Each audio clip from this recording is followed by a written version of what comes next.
श्री स्वामी समर्थ.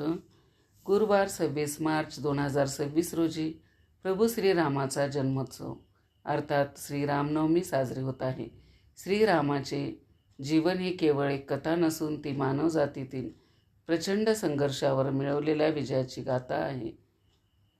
अयोध्येचे राजकुमार असूनही वाट्याला आलेला 14 वर्षाचा वनवास, पितृशोक, पत्नीचा विरह आणि मुलापासून दुरावणे असे अफाट दुःख सोसूनही त्यांनी मर्यादा पुरुषोत्तम म्हणून स्वतःला सिद्ध केले. अशाच प्रतिकूलतेवर मात करण्यासाठी आणि आपल्या आयुष्यात रामराज्य उभे करण्यासाठी ज्योतिष अभ्यासक शिरीष कुलकर्णी यांनी रामनवमी निमित्त एक अत्यंत प्रभावशाली उपाय सांगितला आहे.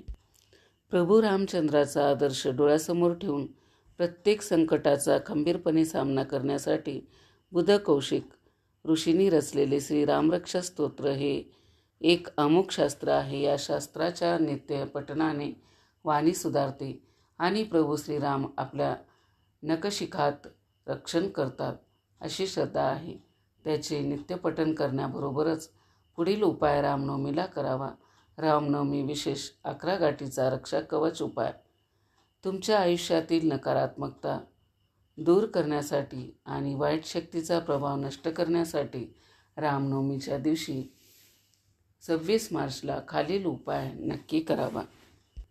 साहित्य: एक लाल पिवळा धागा, मवळी, कलावा. पहिली गाठ रामनवमीच्या दिवशी हा धागा हातात घेऊन एकदा पूर्ण रामरक्षा म्हणावी आणि धाग्याला पहिली गाठ बांधावी. अशा प्रकारे पुन्हा रामरक्षा म्हणून थोड्या अंतरावर दुसरी गाठ बांधावी. ही प्रक्रिया 11 वेळा पूर्ण करावी जेणेकरून धाग्याला एकूण 11 गाठी बसतील.